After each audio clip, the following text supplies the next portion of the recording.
இந்த தேர்தல்ல வந்து இளைஞர்களோட தாக்கம் ரொம்ப பெரிய அளவில் ஒரு பிளே எந்த அளவுக்கு இருந்தோ அதே அளவுக்கு விர்ச்சுவல் வாரியர்ஸோட பிளே வந்து ரொம்ப பயங்கரமா இருந்துச்சு.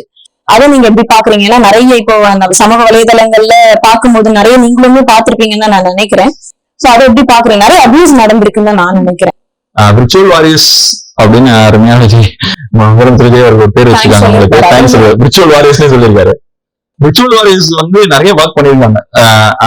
கரெக்டா உண்மை, அதான் உண்மை. விர்ச்சுவல் வாரியர்ஸ் நிறைய ஒர்க் பண்ணிருக்காங்க. பட் ரெண்டு விதமா ஒர்க் பண்ணிருக்காங்க. பயங்கரமான அபியூசிங் சோசியல் மீடியால எனக்கு தெரிஞ்சு இதுவரை நடந்த தமிழக தேர்தலிலே பயங்கரமான அபியூசிங், சோசியல் மீடியா அபியூசிங் நடந்த ஒரு தேர்தலாக நான் இந்த தேர்தலை பாக்குறேன். மாத்தி இவங்க மட்டும் கிடையாது, மாத்தி இருக்கிற எல்லாருமே ஒருத்தர் பர்சனலாவும் பொய்யும் புரட்டுகளை வாரி இறைச்சி அவங்கள அசிங்கப்படுத்தி அப்படி ஒரு மிகப்பெரிய ஒரு சோசியல் மீடியால நடந்த பெரிய அபியூசிங்கும் இந்த தேர்தலுக்கு ஒரு மிகப்பெரிய இம்பாக்ட கிரியேட் பண்ணிருக்குன்னு நான் நினைக்கிறேன். இப்போ உங்களுக்கு இன்னும் நான் சொல்லணும்னா, நீங்க இப்ப கூட இந்த வீடியோவை பப்ளிஷ் பண்ணுங்க, இந்த முதலமைச்சர் விஜய் பத்தி பேசுற வீடியோ பப்ளிஷ் பண்ணுங்க. நீங்களே கூட இன்னொரு வீடியோ போடுங்க, கீழே வர கமெண்ட்ல யாராவது அரசியல் நாகரிகத்தோடு அந்த வீடியோக்கு கீழே கமெண்ட் பண்ணாங்கன்னா நீங்களே பாருங்க, 100ல 80% அபியூசிங் வேர்ட்ஸ்ல தான் கமெண்ட் வருது. அதுதான் நான் திரும்பவும் சொல்றேன், விஜய் அவர்கள் அரசியல் வந்ததோ உங்களுக்கு முதலமைச்சர் ஆனதோ பெரிய விஷயம் கிடையாது. தன்னை நம்பி தனக்கு பின்னே வந்து இருக்கிற தொண்டர்களை அரசியல் படுத்த வேண்டிய தேவை அவருக்கு இருக்கிறது. இன்னைக்கு ஒரு விஜய் இன்னைக்கு தாவேகா தொண்டன் ஒருவன் ஒரு இடத்திலே பாலியல் சீண்டல் செய்திருக்கிறார் என்பது ஒரு செய்தி நம்ம பார்த்தோம். இது நேர்முகமாகவோ அல்லது மறைமுகமாகவோ விஜயை நேரடியாக தாக்குகிறது, அவருடைய நம்பிக்கையை நேரடியாக தாக்குகிறது. உங்களுக்கு புரியுதுங்களா? அவர் சொல்றதுல பெண்களுக்கு பாதுகாப்புன்னு சொல்லி ஒரு கட்சி உருவாக்குறாங்க, அந்த கட்சிக்கான தொண்டர்கள் உருவாக்குறாங்க. அந்த தொண்டனே ஒரு பெண் பாலியல் சீண்டல் செய்கிறார் அப்படின்னா தொண்டர்கள் ஒரு நிர்வாகி அதுல. அப்ப ஒரு நிர்வாகி பாலியல் சீண்டல் செய்யறார் அப்படின்னா அப்ப இது நான் எப்படி எடுத்துக்கிறதுன்னு கேக்குறேன். இப்ப மாற்றத்தை நோக்கி தான் இந்த இளைஞர்கள் எல்லாரும் ஒண்ணு சேர்ந்திருக்காங்கன்றத நான் எப்படி எடுத்துக்க முடியும்? எல்லோருமே அப்படி சேரல. இப்ப சேர்ந்திருந்தா மாற்றத்தை நோக்கி ஒருத்த பாலியல் எங்க தமிழ்நாட்டுல பெண்களுக்கு சுதந்திரமே கிடையாது, பெண்கள் தனியா போகவே முடியல அப்படின்னு இந்த திராவிட கழகங்கள் மீது இந்த அரசாங்கத்தின் மீது வைக்கப்படுற மிகப்பெரிய குற்றச்சாட்டை நான் டிவி கேள்வியிலிருந்தே கேட்கிறேன்.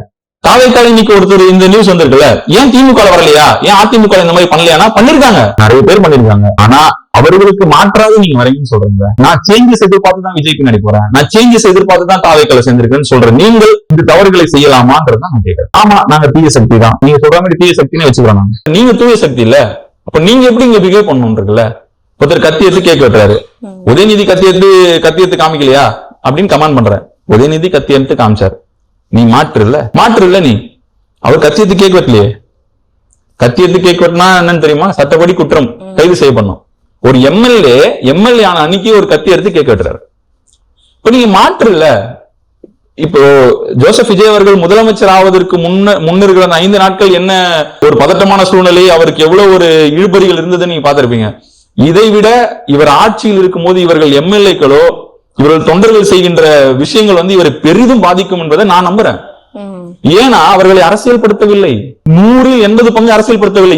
20 பங்கு மிகப்பெரிய அறிவாளிகளாக இருக்கிறார்கள், மிகப்பெரிய இன்டெலெக்சுவல்ஸ் விஜய் பின்னாடி இருக்காங்க இன்னைக்கு. நான் நம்புறேன், நல்லா படித்தவர்கள் இருக்கிறார்கள், இளைஞர்கள் இருக்கிறார்கள். ஆமா, ஆனா அந்த 80% ஆஃப் பாமர மக்களை நீங்கள் அரசியல் படுத்த வேண்டும். என் ஊர்ல அபிஷேக்னு ஒருத்தர் நிக்கிறாரு, அவர் யாருன்னே எங்க ஊர்ல தெரியாது. ஆனா நான் இருக்கிற வார்டுல 380 ஓட்டு விஜய் கலந்துருக்கு. அப்போ முதலமைச்சர் ஜோசப் விஜய் அவர்களுக்கு தமிழகத்தில் இருக்கிற எல்லா வாக்கு வங்கிகளிலுமே வாக்குச்சாவடிகளிலுமே 200க்கும் மேற்பட்ட வாக்குகள் வாங்கியிருக்கிறார். சாதி கடந்து, மதம் கடந்து, கட்சிகளை கடந்து, ஏன் ஊரு ஏன் ஆளு இப்படி என்ற இந்த சொற்றுடையாளர்களை உடைத்து விட்டு மிகப்பெரிய அரசியல் புரட்சியை விஜய் அவர்கள் செய்திருக்கிறார். இதை வந்து யாராலும் மறுக்க முடியாது. ஒரு காலத்துல வந்து திராவிட கழகங்களிலும் சரி, அதிமுக திராவிட கழகங்களிலும் சரி, எல்லா அரசியல் கட்சிகளுமே தன் கேண்டிடேட்டை வந்து அந்த ஏரியாவில் எந்த சமூகம் பெரியதாக இருக்கிறதோ, எந்த சமூகம் அங்க ஆளுமை திறனோடு இருக்கிறதோ, யாரிடம் பணம் அதிகமாக இருக்கிறதோ அப்படிப்பட்ட சட்டமன்ற உறுப்பினர்களை தான் தேர்தலில் நிக்க வைத்திருக்கிறார்கள். ஆனா ஜோசப் விஜய் அவர்கள் ஒரு சில மாற்றத்தை ஏற்படுத்தியிருக்கிறார். நிறைய தலித் கேண்டிடேட்ஸ் நின்று இருக்காங்க, நிறைய யங்ஸ்டர்ஸ் நின்று இருக்காங்க, நிறைய தலித் கேண்டிடேட்ஸ் நின்று இருக்காங்க. பொது தொகுதிகளில் தலித் மக்களுக்கான இடம் கிடைத்திருக்கிறது. இன்றைக்கு சட்டமன்றத்தில் போறார்கள். இதுதான் முதல் முறை தமிழ்நாட்டில் அதிகப்படியான தலித் மக்கள் சட்டப்பேரவைக்குள்ள போறது வந்து ஒரு மிகப்பெரிய என்னை பொறுத்தவரை இந்த மாற்றங்கள் எல்லாம் நான் ஏற்றுக்கிறேன். இது எனக்கு ஒரு பெரிய மாற்றம். உண்மையாவே இந்த நாட்டுல வந்து கல்வியிலும் சரி, உங்களுக்கு சுய மரியாதையிலும் சரி, எல்லாத்திலுமே உங்களை ஒடுக்கி நசுக்கி இருந்த ஒரு சமூகம் இன்றைக்கு வந்து இதுதான் முதல் முறை தமிழ்நாட்டில் இத்தனை தலித் மக்கள் சட்டப்பேரவைக்குள்ள போறது. இது வந்து நாங்க பெரிதும் பாராட்டுறோம், பெரும் மகிழ்ச்சி அளிக்குது. ஆனா இது எதற்காக நடந்தது அப்படின்ற ஒரு வழி இருக்கு எனக்கு. ஏன்னா